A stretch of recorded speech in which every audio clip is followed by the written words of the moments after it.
श्रीपाद राजम शरण प्रपद्ये अध्याय 43 श्री अनघा लक्ष्मी वर्णन श्रीपादांची वैष्णवी माया। श्री भास्कर पंडितांनी रात्रीच्या वेळी आपली आराधना वगैरे संपवून बोलण्यास सुरुवात केली। ते म्हणाले, अहो महोदय, विद्योपासना ही सर्वश्रेष्ठ आहे। विद्योपासनेला वयाचं बंधन नसतं। श्रीपाद श्रीवल्लभ वास्तविक पाहता महासरस्वती, महालक्ष्मी, महाकाली स्वरूप आहेत। या वक्तव्यावर मी म्हणालो, श्रीपाद प्रभू श्री पद्मावती व्यंकटेश्वर स्वरूप आहेत असं आपण पूर्वी सांगितलं होतं। आता या त्रिमाता सुद्धा तेच आहेत असं म्हणतात। तसंच त्यांना अनघा लक्ष्मी समवेत अनघदेव असं सुद्धा म्हटलं जातं। मला याचा बोध होत नाही, तेव्हा सर्व काही विस्तारपूर्वक सांगा। श्रीपाद प्रभूंचं विराट स्वरूप। तेव्हा ते महापंडित म्हणाले, बंधूनो, परमात्मा सर्व जीवराशीमध्ये विद्यमान आहे असं शास्त्राचं वचन आहे। पिपिलिकेपासून ब्रह्मापर्यंत तो सर्वात व्यापून आहे। श्रीपाद प्रभूंच्या अवतारात ते पिपिलिका स्वरूपात आणि ब्रह्मरूपात दोन्हीमध्ये आहेत। म्हणून सर्व सृष्टीत सृष्टी रूपानं ते उभे आहेत। ते संपूर्ण जीवन राशीतील चैतन्यात तादात्म्य स्थितीशी एकरूप होऊन असतात, हीच त्यांची विशेषता आहे। ते सर्व राशीत जीवराशी रूपानं राहून सुद्धा कोणत्याही जीवात त्यांचा स्पर्श जाणवत नाही, हीच त्यांची वैष्णवी माया आहे। सृष्टीची मर्यादा, परिमितता या संबंधी काही नियम मानण्यात येतात। श्रीपाद प्रभूंचे महासरस्वती, महालक्ष्मी, महाकाली रूपात असणं म्हणजे त्या चैतन्य रूपात ते व्यक्त होतात। ते चैतन्य रूप ते स्वतःच असतात। ज्या रूपाची अभिव्यक्ती होते त्या रूपात ते आपल्या योग मायेनं निरंतर तादात्म्य स्थितीत असतात। ते जेव्हा महासरस्वतीचं चैतन्य घेऊन तादात्म्य स्थितीत असतात तेव्हा चतुर्मुखी ब्रह्मस्वरूपाशी तादात्म्य पावतात। महासरस्वती असो अथवा हिरण्यगर्भ रूपानं असो, ते स्पर्श बंधनात असतात। याचप्रमाणे एकच आत्मा 4-5 पुरुष रूपात सुद्धा आविर्भूत असू शकतो। या आत्म्याची शक्ती स्त्री रूपानं एकाच वेळी 4-5 रूपात सुद्धा आविर्भूत होऊ शकते। तसंच पुरुष रूपाला स्त्री सुद्धा सगुण साकार रूप घेऊन विधी निर्णयानुसार निश्चित केलेल्या मर्यादेचं कटाक्षानं पालन करते। याप्रमाणे श्रीपाद प्रभू अनघा लक्ष्मी समवेत अनघदेव म्हणून वास्तव्य करतात। ते त्यांचं अर्धनारीश्वर रूप आहे।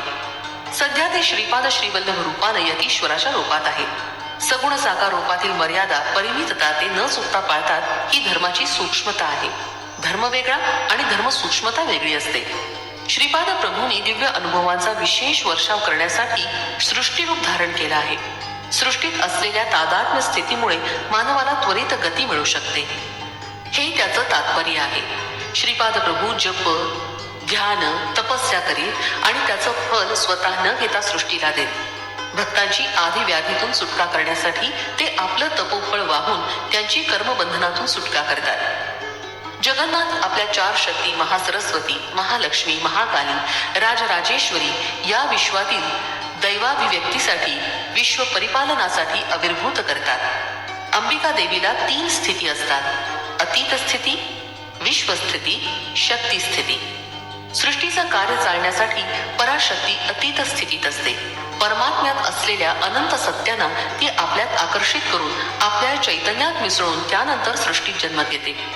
नुसतं जन्म घेऊन तिचं कार्य पूर्ण होत नाही, ती सर्व जीवांना निर्माण करून त्यांना आपल्यात घेऊन त्यांच्यात प्रवेश करून बळ देते। हा तिचा विश्वस्थायी स्वभाव आहे। व्यक्ती स्थायी असल्यानं ती मानवी व्यक्तित्वाला दिव्य प्रकृतीच्या मध्ये मध्यवर्ती अशी राहते। हेच अनघा लक्ष्मी रूपात आविर्भवण्याचं रहस्य आहे। तिच्या मूळ तत्वातून थोडासा अंशभाग घेऊन ती अवतार घेते। त्या अंशाच्या निर्वाहण्याचं काम पूर्ण झाल्यावर त्या अंशाला पुन्हा मूळ तत्वात आकर्षून घेते। अनघ देवाच्या संकल्पाशिवाय अनघा लक्ष्मी एखादं छोटं कार्य सुद्धा करू शकत नाही, पण तीच प्रभूंचा प्रत्येक संकल्प पूर्णपणे पूर्णत्वास नेते। श्रीपाद श्रीवल्लभांच्या रूपात माता आणि पिता ही दोन्ही रूपं असल्यानं त्यांचा विशेष अनुग्रह असतो। अनघा लक्ष्मीच्या मुख्यतः 3 भूमिका आहेत। पदार्थ बोलाविषयी असणारी सच्चिदानंद भूमिका।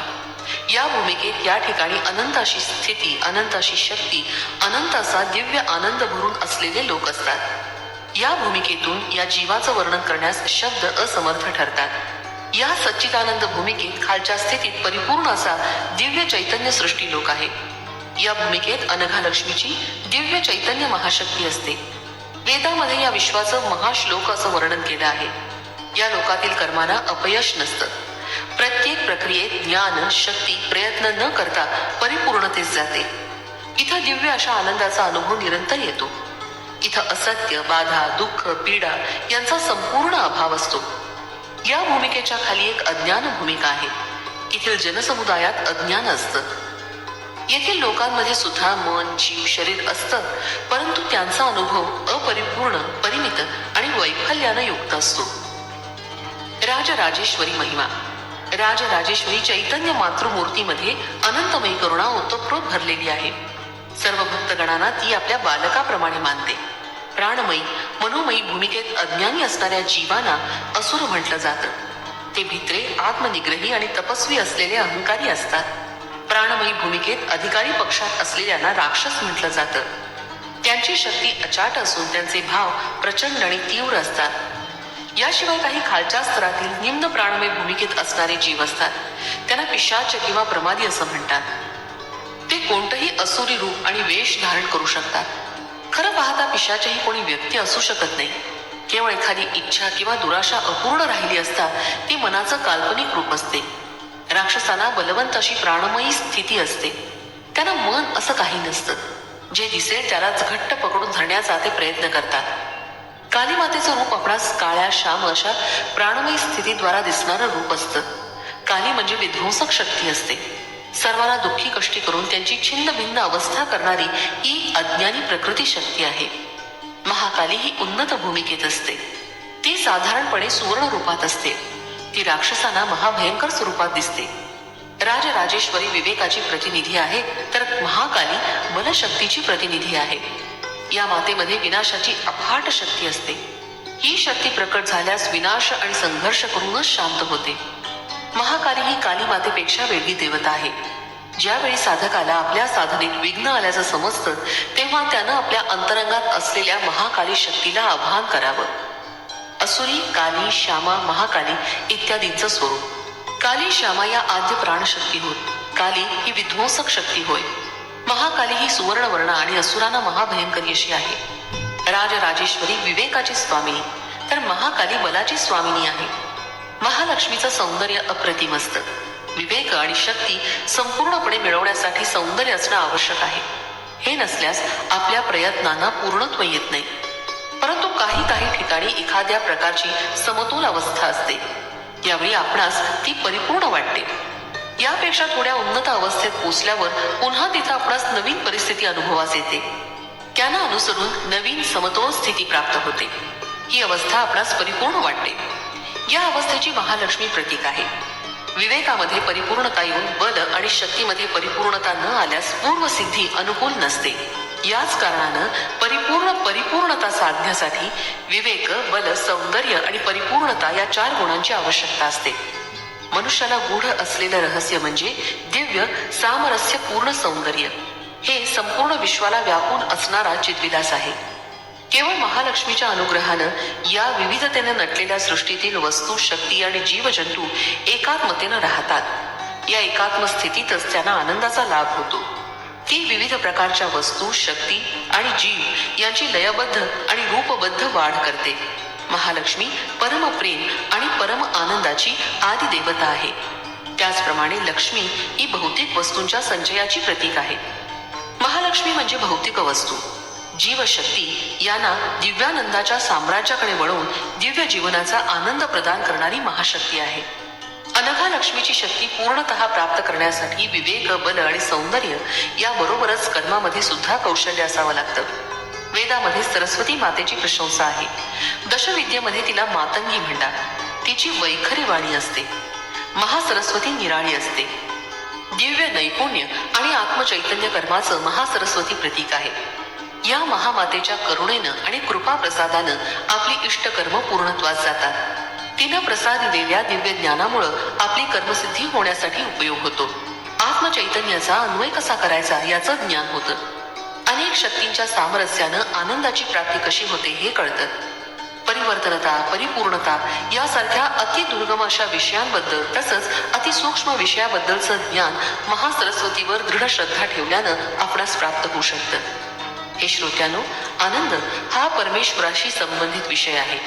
परंतु अत्युच्च आनंद हा योग्यांनाच येणारा अनुभव आहे. निरीच्छ योग्याला मिळणारा हर्ष हाच होय. सर्व जीवांना सुख आपापल्या पूर्व सुकृतानुसार प्राप्त होतं. परंतु प्रत्येक सुखाच्या मागे दुःख हे ठरलेलंच असतं.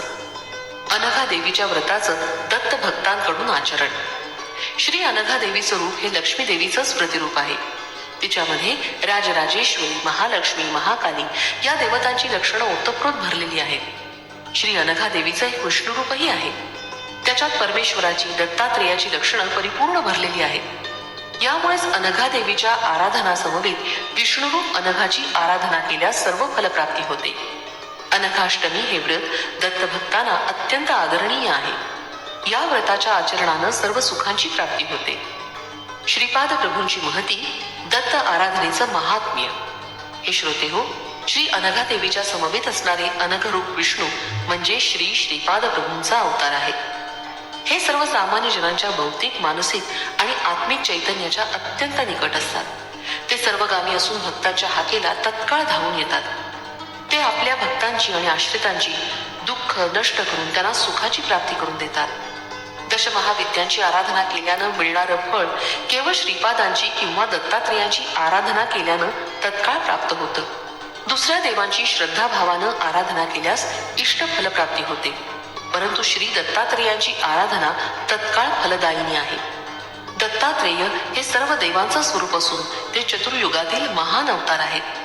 त्यांचा महाअवतार समाप्ती नसलेला असून ते अत्यंत सुलभ साध्य आहे.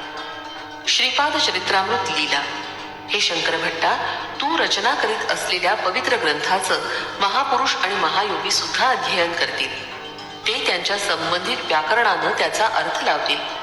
योगसंपन्न विभूती या ग्रंथाचा अभ्यास करून ज्ञान संपादन करतील. सर्वसामान्य भक्त या ग्रंथाचं पारायण करून इहलोकीचं व परलोकीचं सुख, वैभव आणि समृद्धी प्राप्त करतील. हा अक्षर सत्य ग्रंथ असल्यानं त्यामधील प्रत्येक अक्षर हे बीजाक्षर शक्तियुक्त आहे. या ग्रंथाचं कोणत्याही भाषेत श्रद्धा भक्तियुक्त अंतःकरणानं पारायण केल्यास इष्ट फलप्राप्ती होते. हा महाग्रंथ त्या महाप्रभूंचं प्रत्यक्ष अक्षर स्वरूप आहे. श्रीपाद श्रीवल्लभांचा जय जयकार असो. फलश्रुती अष्टैश्वर्य प्राप्तीसाठी